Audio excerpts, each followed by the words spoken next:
E se eu te dissesse que um piloto quase causou um acidente gravíssimo, foi punido pela FIA, mas a culpa não foi exatamente dele? Que a verdadeira responsável pelo caos, que por pouco não terminou em tragédia, foi justamente sua própria equipe? Pois é exatamente isso que aconteceu no último final de semana de Fórmula 1. E essa história tem muito mais camadas do que aparenta. Vamos começar pelo cenário. Estamos em Zandvoort, circuito holandês, durante o terceiro treino livre. As equipes fazem os últimos ajustes antes da classificação.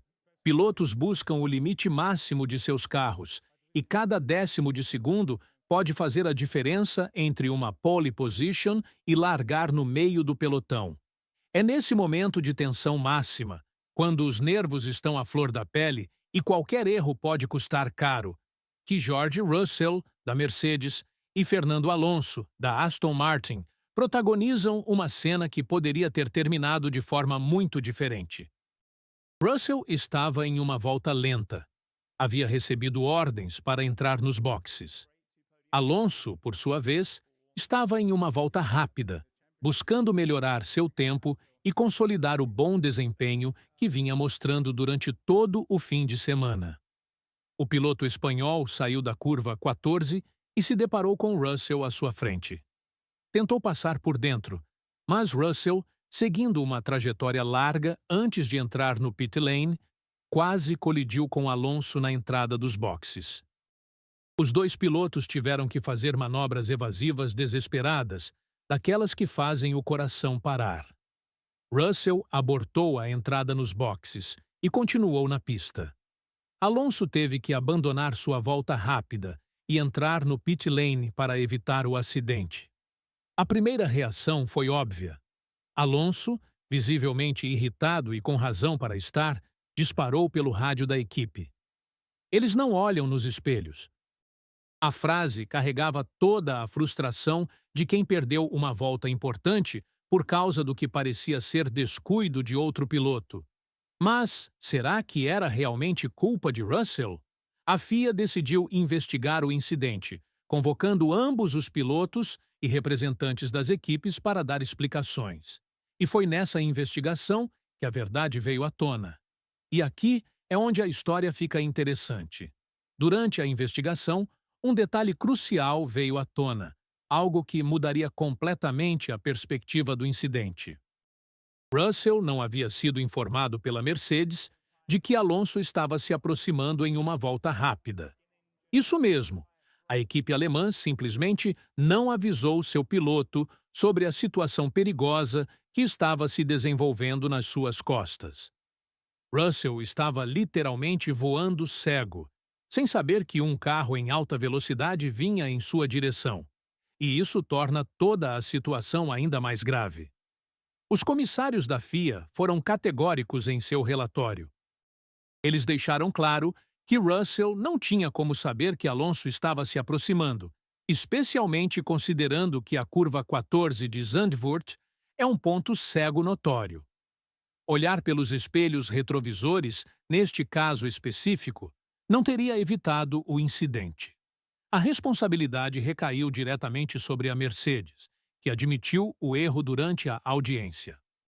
Mas a admissão da equipe levanta uma questão perturbadora. Como uma equipe do calibre da Mercedes comete um erro tão básico? Mas aqui vem o ponto mais polêmico de toda essa situação. Por que exatamente a Mercedes não informou Russell sobre Alonso? Falha de comunicação entre os engenheiros? Distração da equipe durante um momento crucial? Sobrecarga de informações? Ou simplesmente um erro humano em um momento crítico? Essas perguntas ficaram sem resposta oficial, mas levantam questões sérias sobre os protocolos de segurança das equipes durante os treinos. E mais importante ainda, se isso aconteceu com a Mercedes, uma das equipes mais profissionais do grid, o que dizer das outras? A punição veio dupla, como era de se esperar. A Mercedes foi multada em 7.500 euros por falhar em informar adequadamente seu piloto sobre a aproximação de outro carro. Russell recebeu uma advertência, não pelo incidente em si, mas porque os comissários consideraram que ele poderia ter permanecido mais à direita da pista para deixar espaço para carros mais rápidos, mesmo estando em baixa velocidade. Uma punição que, convenhamos, parece injusta dado o contexto.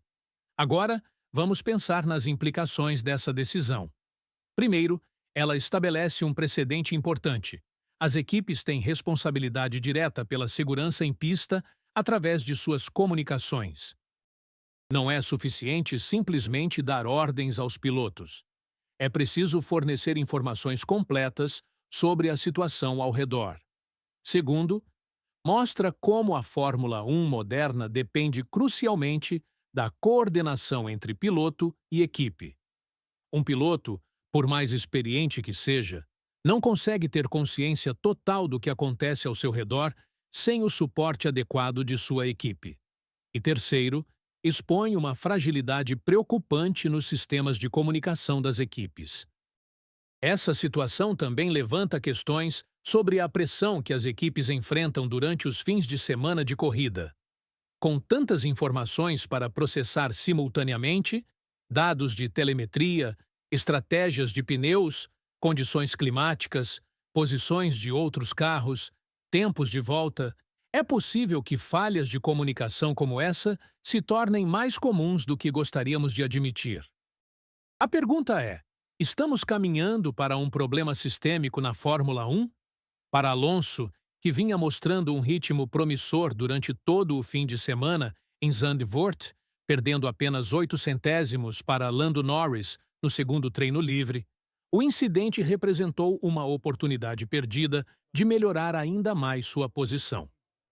A Aston Martin havia encontrado um acerto interessante para as características de alta downforce do circuito holandês. E cada volta conta quando você está lutando para extrair o máximo de um carro que ainda não está entre os mais competitivos do grid. Russell, por sua vez, que ocupa a 4ª posição no campeonato e busca sua segunda vitória na temporada após o triunfo no Canadá, certamente não precisava dessa dor de cabeça adicional. A Mercedes tem enfrentado dificuldades para acompanhar o ritmo da McLaren e da Ferrari nesta temporada, e qualquer distração ou penalidade pode ser custosa na luta pelos pontos, especialmente quando cada ponto pode fazer a diferença no final do ano. O mais irônico de toda essa situação é que, no final das contas, Russell foi punido por algo que não estava inteiramente sob seu controle. Sim, ele poderia ter adotado uma linha mais conservadora, mas a verdadeira falha estava na falta de informação fornecida por sua equipe. É como culpar um piloto por não evitar um buraco na pista quando ninguém o avisou que o buraco estava lá. Essa história nos lembra de algo fundamental na Fórmula 1. A categoria não é apenas sobre a habilidade individual dos pilotos. É sobre sistemas complexos, coordenação perfeita, comunicação eficiente e trabalho em equipe impecável. Quando qualquer um desses elementos falha, as consequências podem ser graves, como quase foram em Zandvoort. A pergunta que fica no ar é: quantas outras situações parecidas passam despercebidas durante um fim de semana de corrida? Quantas vezes pilotos tomam decisões sem ter todas as informações necessárias? E o mais importante, esse incidente vai fazer as equipes repensarem seus protocolos de comunicação para evitar que tragédias maiores aconteçam no futuro? Uma coisa é certa: na Fórmula 1, onde tudo acontece a 300 km por hora, não existe espaço para falhas de comunicação. E você, o que acha dessa decisão da FIA? A punição foi justa ou deveria ter sido mais severa? Deixe a sua opinião nos comentários e se inscreve no canal para não perder nenhum detalhe dos bastidores da Fórmula 1.